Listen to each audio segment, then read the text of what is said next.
Thanks to a bridge, Valley City was born in 1872. And thanks to Valley City, another bridge was reborn. The Rainbow Arch Bridge in Valley City could have been left to just photographs and memories if it weren't for people who would not let it become just a memory. But I relate it to the origin of the city. It's a bridge that's very special to a lot of people. Bridges are special to Valley City. In fact, it calls itself the City of Bridges. That's because 14 bridges in town help the 7,000 people of Valley City cross the meandering Cheyenne River. Well, we have a number of bridges in town. I know that most of them are old and beautiful and have history behind them. Not only are the bridges part of Valley City's beauty and history, but they are vital to the region's transportation. Since early this century, it's been virtually impossible to get across town without crossing at least one of the bridges. The first bridge goes back to before the town was born, back to the 1870s when the Northern Pacific Transcontinental Railroad came through town. Valley City was the second crossing of the Cheyenne by the Northern Pacific Railroad west of Fargo. That's how we got our first name, second crossing of the Cheyenne. What happens is when there's a river crossing and people start settling, then most towns spring up around the river crossings because everybody has to merge together to cross the river, and that would be a good place to put a town. As the city grew, so did the traffic across the river. Even though there were no bridges for people, horses, or horseless carriages, the only bridge in the valley was the original railroad bridge, or the low line bridge as it was later called. So a low spot in the river, with easy access up the banks, became one of the first crossings. When it became apparent that it was impractical to ford the river, especially through floods, a wooden bridge was built in 1879. The lifespan of that first wooden bridge was short, just 20 years. So in 1899, a steel bridge crossed the Cheyenne River. At that time, they were practically mail order. You just, told the factory how long a span you needed, and then they just shipped the parts.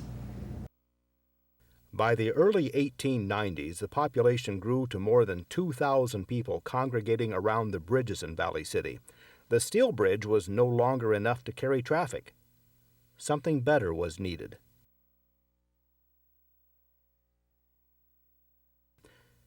The Rainbow Arch Bridge that stood here for 80 years was actually the third structure at or near this location. The early wooden bridge and then the steel bridge, both lasting about 20 years, had served their purposes, but by 1920 it was time for another bridge.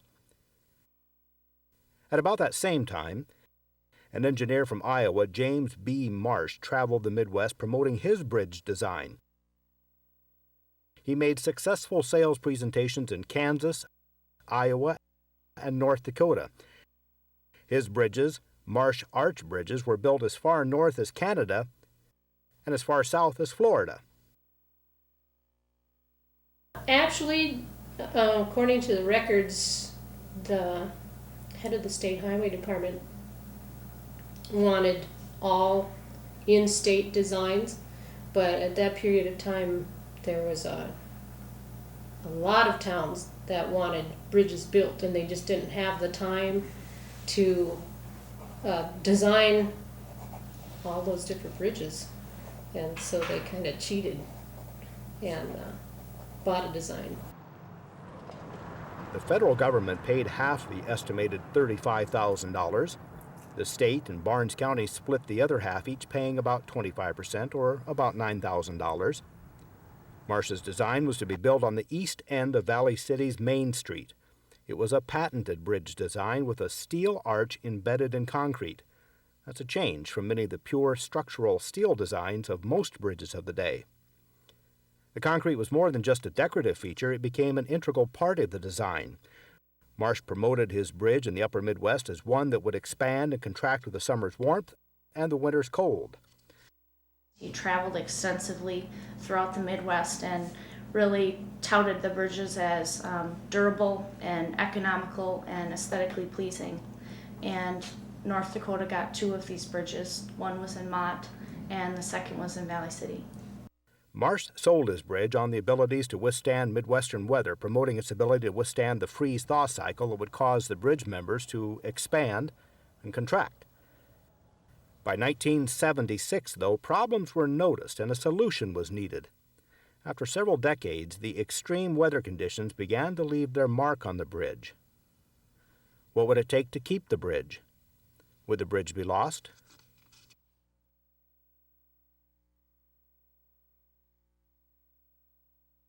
Since the original Rainbow Arch Bridge was built in 1925, traffic had grown immensely. The old bridge was having trouble with the larger loads. As many as 5,000 vehicles crossed the bridge every day. And not only were there more vehicles crossing the old bridge, they were larger and heavier. The average pickup truck used by farmers today is 25% larger than those of 1925. That made the old bridge a tight fit for today's traffic. Its 2 12-foot driving lanes had no shoulders, so traffic was crowded. It was so crowded that it became a safety hazard. By the middle of the 1960s, the bridge had become a death site. The squeeze from the wider roadway to the narrow bridge was a killer.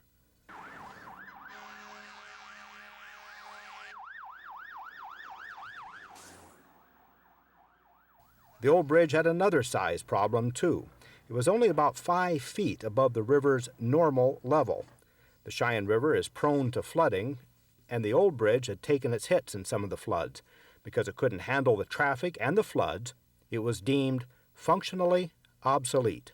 By 1987, the North Dakota Department of Transportation rated the usability or sufficiency rating of the bridge at 48.5 out of a possible 100. It was time to replace the bridge. Structurally, the bridge was weakening. At every joint where the concrete hangers had to move to accommodate temperature changes, the concrete broke away. The deck had deteriorated some, though it was not in danger of caving in. It's hard to know what they used for concrete back then, what that was made up of. But you know, surely now our concrete should be as good, if not better, than that. And it's tested, so I would think that we would be able to outlast that one. The easy fix? Tear out the bridge and put in a newer, stronger, flat, functional structure. But that approach of function over form was not an idea that was universally accepted. So the first job was to build agreement on how to replace the Rainbow Arch Bridge and at the same time protect the environment. And then another environmental thing, which is a lot more abstract, is the social environment, how people feel about things. That's something you can't quantify, but it sure comes into play emotionally. And we saw that on this project.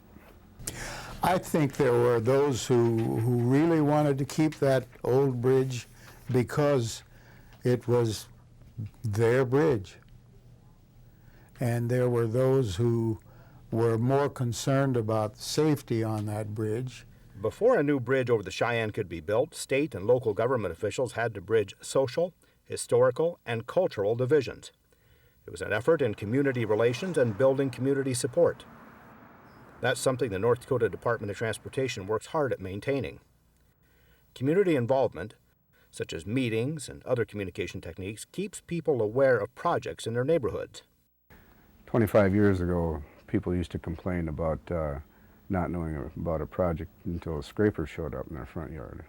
The North Dakota Department of Transportation helped facilitate a series of meetings to explain the need for a new bridge and find a design that would satisfy most people. At the meetings, 2 thoughts became apparent. One was to build a stronger, safer, modern, streamlined bridge. The other thought, preserve Valley City's history and not lose the landmark. Initially, those two interests were miles apart. There was a huge chasm between them, philosophically and I think even personally too. We held several public meetings, and we had great turnout at those. We had over 100 public comments on the project throughout the planning. That's why the New Jersey engineering firm Liechtenstein Consulting Engineers and the local engineering firm Cattermosley and Jackson were hired to look at other options. They looked at ideas that would include rehabilitate the bridge to meet current traffic and flooding standards, build a parallel bridge alongside making both one-way bridges, pick up the bridge and move it to a new location, or build a new bridge. And the most cost-effective and efficient design was a plain, flat, modern design. The existing bridge could not be widened.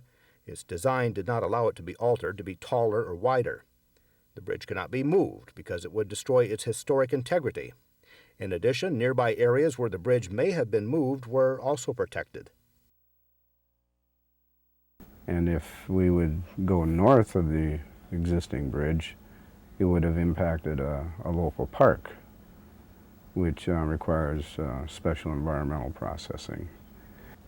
If we would have went south, we probably would have impacted some historic homes. Again, another significant environmental impact. It turned out that basically if you wanted to do anything to it, other than replacing the deck, you almost had to destroy it. So North Dakota DOT engineers set out to design a bridge to meet the desires of those who wanted a safer, stronger, and better bridge, and at the same time satisfy those who wanted to preserve history and the look of the old bridge. So they designed a new Marsh Arch Bridge just like the old one, but better. They adopted 1925 bridge designs to modern-day requirements.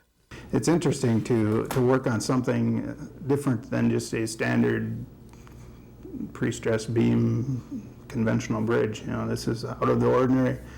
It hasn't been designed like this for 75 to 80 years, and so it's nice to bring something back and to follow the design that they used in the original.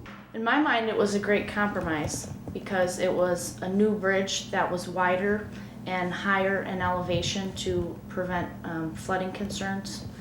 And it was also still a Marsh Rainbow Arch Bridge. The challenge was not just redesigning the bridge to meet new standards, it was also to build the bridge with new techniques. Gone were the 1925 days of cheap labor. It was just that the way it was built was very labor intensive, and in 1925 labor was cheap. In 2003-04, labor is very expensive. The structure itself, it's a beautiful structure. It's probably a long-lasting structure. But we could have built a regular structure much cheaper. It's just inefficient method of utilizing men and materials. The North Dakota Department of Transportation then set out to do something that had not been done in nearly a half-century: build a Marsh Arch Bridge.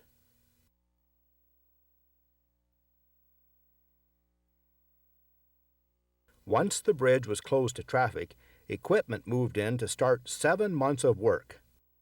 I wasn't quite sure how you demolish something like that, but the contractor had some pretty good people on board, and they decided the sequences, and basically they took out most everything till the arches were the last thing to go. Without the experience and knowledge of the last crew to build a Rainbow Arch Bridge, a lot of techniques for building the bridge were made up on the spot. Workers' first task was to get rid of the concrete guardrails. They were jackhammered apart.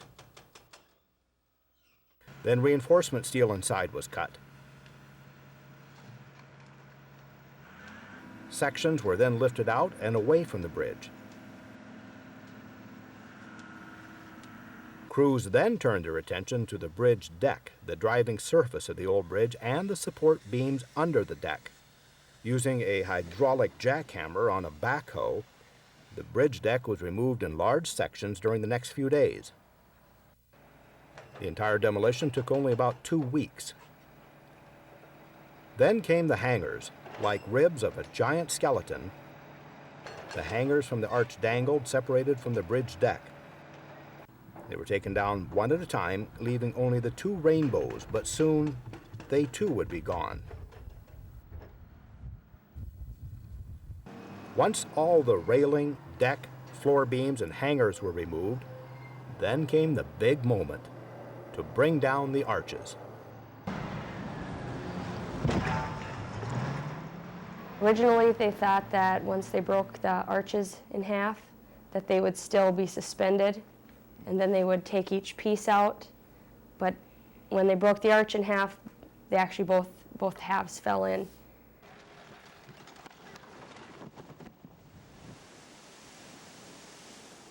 And so for the first arch, they weren't prepared for that. The second arch, they had tied cables around both sides, so those arches were easier to get out because they had a plan.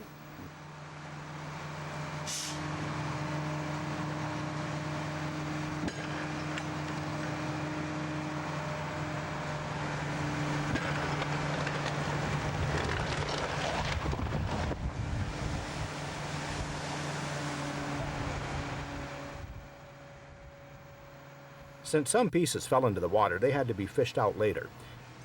It's difficult to build a bridge without disturbing wildlife during the time of year when fish are spawning and waterfowl are nesting. That's part of the reason that once demolition was complete, workers built a wall to separate the river from construction. Sheet piling, interlocking lengths of steel were vibrated into the ground, forming a solid wall. A pump kept the water out, so work could be done inside. The Game and Fish Department and Fish and Wildlife Service typically limit the contractor from working in a river channel between April 15th and June 1st, and that's because that's the prime fish spawning time frame. And during the design phase, we talked to several contractors about this project just to get their input on what concerns they would have, and that was the main one they had. To allow them to work in the channel, the DOT local government people worked with those agencies to get permission to let the contractor work in the channel, and the condition of that was, like I said, to enclose the abutments before they removed them. After the sheet pile was driven, a backhoe excavated the dirt inside the newly made cofferdams. The area to be excavated surrounded the existing ends of the bridge and went back into the roadway. That meant some of the old abutment and footings had to be removed to make room for the longer span of the new bridge. The old bridge had been 120 feet long. The new bridge would be 151 feet long. Building the bridge from the bottom up meant putting down a solid foundation. Piling was driven 35 feet below the ground surface to a hard clay level underground. In all, 62 pilings on each end were driven, 124 total. And though hidden from view, they are some of the most important pieces of the bridge. The support for everything, that's what your footings for your abutments sit on, and then your arch supports sit on your footings, and then your arches are supported by your arch supports, so everything sat on those piling. After the pilings were driven, workers formed the footing, tied the 14 tons of reinforcement bars or rebars for the footings, and then poured them about 240 cubic yards of concrete. While work was going on inside the cofferdams, other workers were preparing the support system that would hold the bridge until the arches were in place and the arches could support the bridge. It took 2 weeks to build the support system, or the false work, 12 rows driven into the riverbed in which the temporary workbed was built. Once the contractor was ready to start spanning the river with the new bridge, a key part of the arch had to be built. First, the footings were poured on top of the pile that had been driven into the ground. The base, or the arch supports, then were poured on top of the footings. The concrete pumper truck placed the concrete inside the forms. Then to that, the steel arches were attached before they were encased in concrete. There's anchor bolts that come out of the arch supports, and then when that arch sits into that arch support, then there were bolts put in, and they were actually attached. Meanwhile, the steel trusses for the arches had been hauled in. They got to the job site in sections and had to be bolted together in place. While they were still on the ground, workers attached some of the wooden forms to the trusses, which serve as the interior framework of the arches. It's another technique improvised on the spot. That was probably the most stressful event, I think, because nobody had any way of knowing for sure if the steel would fit. I mean, if anything was off by a half an inch, you would have known. Crews would finish the forms once they were in place so they could pour the concrete encasing the steel arch frames. At the same time the steel arch trusses were installed, crews also slipped into place the struts between the arches, the ones that would later read 2004. But before they buttoned up the forms to pour the arches, the hangers had to be installed. Each one was 6 inches wide, made of 3/4 inch steel of varying lengths, hanging straight down. The bottom of the hangers were attached to the floor beams which hold the driving surface or the deck. The steel frame had to be in place before they could start wrapping the steel with the concrete, starting with the concrete arches. The arches and the abutments were poured, and that was a 600 cubic yard pour. And it lasted about 13 and a half hours, 32-man crew. So they had a long days, a large pour. Everything had to be timed out right because they were pouring on 4 sides. They were pouring, and they could only bring the arches up at a certain rate, so one didn't get ahead of the other. So that was quite a challenge. Once workers poured the arches and the concrete was allowed to cure to strength, they stripped the forms from the arches. Then they formed the floor beams, wrapping the wood forms around the rebar in them. Even as crews formed up parts of the bridge, such as the floor beams, they also started backfilling around the abutments and pulling out the sheet pile that formed the cofferdams. After the floor beams were formed and poured, then came the next major task, the bridge deck or driving surface. Deck was 9 inches thick. It was all epoxy coated. All the rebar in the deck and all the rebar in the arches was epoxy coated. So it was more durable, more resistant to rust. If you looked in the removal of the old bridge, there was barely any rebar in anything. This one is so designed that the total rebar in pounds, and I don't have any idea what the old one was, but in looking at what was removed, there wasn't a lot. But the rebar in this new bridge, it was 80,800 pounds of rebar that was not epoxy coated, and then 122,000 pounds that was epoxy coated. And the deck pour was 235 cubic yards, 72,000 pounds of epoxy rebar. So it was a pretty substantial pour, and that took 26 men, 8 hours. After the deck was poured, crews went back to the steel hangers, wrapping them with wire mesh and building wooden forms around them. Last came the smaller but essential pours, such as the rails, the sidewalks, and the overhead struts. Gone were the 1925 markers, and in their place 2004 markers resting above traffic. Details on the bridge, such as those 2004 markers overhead, received just as much attention as the structural elements. They had a really good carpenter working for them, and he actually started, when they started removing the bridge in April, he was building forms on an off-site location. Tony Wickenheiser, project superintendent, was a man charged with figuring out ways to build the 1925 bridge with 2004 techniques, as well as making sure all the details were in place. Well, all the detail, the handrail is all historical type handrail, all of the detail in the arches. Every board we take off has some kind of a detail under it. There's nothing you put on that when you take it off doesn't have detail on it. It's a challenge, especially when you're pushed for time. You know. The new Rainbow Arch Bridge was designed and built by a team of widely talented and skilled people. 2 feet 3 inches. 2 feet. 3 inches. The project required a network of people, each doing their share to make the project happen. Public officials brought a divided community together in one supportive group. Carpenters off-site, crews on-site, and bridge designers brought up-to-date 80-year-old plans and made a 21st century structure that had as its core a 20th century heart. 1, 2, 3. The bridge is designed and built to last through the century, which means those new cars that crossed the newly built Rainbow Arch Bridge the day it opened will themselves someday look as antique as the first cars crossing the old Rainbow Arch Bridge in 1925. The new Rainbow Arch Bridge cost under $2.5 million. It's built to outlive the old bridge. It cost $35,000 and stood here for 80 years. And just like the original, this one too has a place in history.